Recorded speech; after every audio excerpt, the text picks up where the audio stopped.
আসসালামু আলাইকুম ওয়া রাহমাতুল্লাহি ওয়া বারাকাতুহু। ফারুক সিম্পলি টিচিং ক্লাসে সবাইকে স্বাগতম।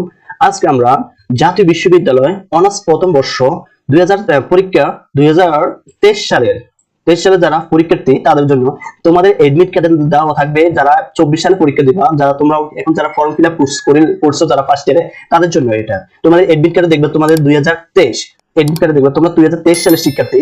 তাই আমাদের সাজেশন হলো আমরা আজকে সাবজেক্ট সামষ্টিক বেসিক অর্থনীতিকের যে চূড়ান্ত আজকে সাজেশনটা আমি দুইটা পার্টে দেওয়া হবে, তিনটা পার্টে দেওয়া হবে।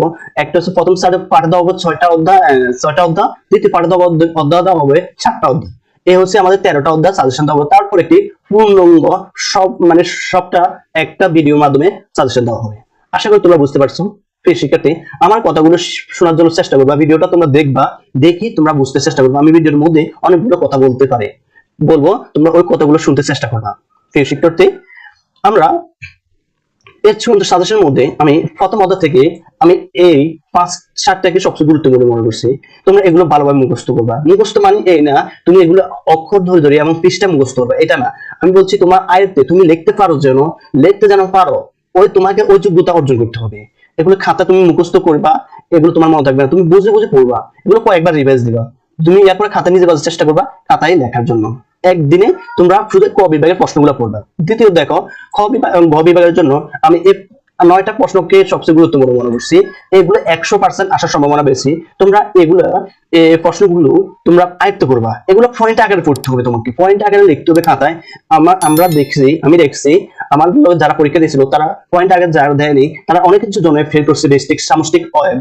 বেসিক অর্থনীতিতে সবচেয়ে বেশি ফেল করে ফলাফলে স্টুডেন্টরা, তারা পয়েন্ট আকারে লেখে না কারণ তারা পয়েন্ট আকারে লিখতে পারে না। তারা প্রথম যেহেতু তোমরা অনার্স ফার্স্ট ইয়ারে, তোমরা অবশ্যই তোমাদের পয়েন্ট আকারে লিখতে হবে। কথাগুলো বাড়তি কথা লেখা যাবে না, তুমি যা প্রশ্ন যা বলা হয়েছে তাই লিখতে হবে তোমাকে।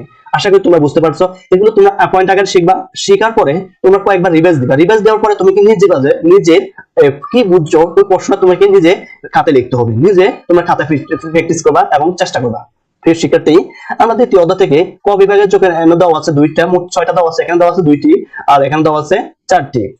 এই মোট হচ্ছে আমাদের 6টি ক বিভাগের জন্য। খ বিভাগের জন্য বেশি আসে না।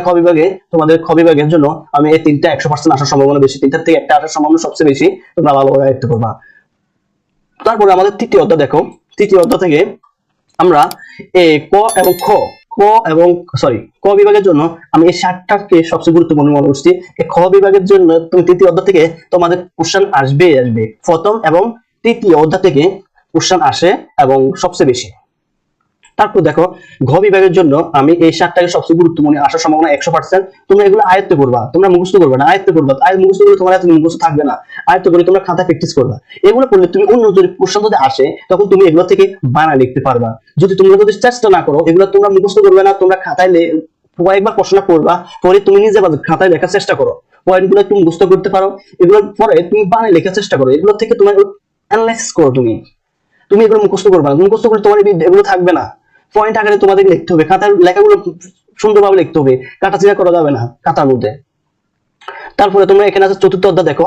চতুর্থ অধ্যায়ের মধ্যে আমি ক বিভাগের জন্য এখানে 5টা দেওয়া আছে। 5টা সবচেয়ে গুরুত্বপূর্ণ মনে করছি। এই 5টা মুখস্থ করবা, আশা করি এখান থেকে আসবে 100%। তারপরে খ এবং ঘ বিভাগের জন্য এখানে 7টা দেওয়া আছে। 7টা কোশ্চেন দেওয়া আছে। 7টা কোশ্চেন তোমাদের 7টা কোশ্চেন তোমাকে ভালোভাবে পড়তে হবে। গ বিভাগে পঞ্চম চতুর্থ অধ্যায় থেকে কোশ্চেন খ এবং ঘ বিভাগের জন্য আসে 100% আসবে। আশা করি এখান থেকে 100% 2টি কোশ্চেন আসবে। তোমরা আশা করি এই 7টা আয়ত্ত করতে পারো। আশা করি তোমার অন্য কোশ্চেন যে কোনো টাইপের কোশ্চেন আসো চাহিদা থেকে তোমরা আশা করি এখান থেকে ভালো একটা রেজাল্ট করতে পারবে। তারপরে আছে আমাদের পঞ্চম অধ্যায়টা সবচেয়ে গুরুত্বপূর্ণ বেশি। পঞ্চম অধ্যায়টা সবচেয়ে গুরুত্বপূর্ণ কারণ তোমাদের এই অধ্যায় থেকে কোশ্চেন আসবে। তো এই অধ্যায় থেকে ক বিভাগের জন্য অনেক সময় 2টি আসে। বেশিরভাগ আমি দেখছি অনেক ক বিভাগে 2টা আসে। তোমরা এগুলো এই 7টা একটু ভালোভাবে 8টা মুখস্থ করবা। তারপরে আমাদের খ এবং ঘ বিভাগের জন্য এখানে অনেকগুলো দেওয়া আছে। 8টা কোশ্চেন দেওয়া আছে। আশা করি 8টা যদি কোশ্চেন শিখতে পারো, আশা করি এর ভিতরে থাকবে। আমি এটা বিগত সালের বহু কোশ্চেন গুলো অ্যানালাইসিস করে এখন দেওয়া হয়েছে তোমাকে, তোমরা এগুলো শিখবা। তারপরে ষষ্ঠ অধ্যায় দেখো। ষষ্ঠ অধ্যায়টা থেকে তোমরা এই 5টা মুখস্থ করবা, আয়ত্ত করবা। এখানে একটা আছে 6টা, আর খ এবং ঘ বিভাগের জন্য এই 6টা। এগুলো যদি শিখো, আশা করি তোমার পরীক্ষা ভালো একটা রেজাল্ট করতে পারবা। তোমরা আমার কথাগুলো শোনো, এগুলো পড়ো, একটু অনেকবার পড়ো, সময় তোমাদের খুবই কম, তোমাদের রুটিন রেজাল্ট, তোমাদের রুটিন দেওয়া হবে, মধ্যে মধ্যে প্রকাশ করা হবে, আশা করি খুবই শীঘ্রই এগুলো পড়তে হবে তোমাকে। প্রিয় শিক্ষার্থী, যদি ভিডিওটা ভালো লাগে তোমার বন্ধুকে অবশ্যই শেয়ার করবা। আসসালামু আলাইকুম ওয়া রাহমাতুল্লাহি ওয়া বারাকাতুহু।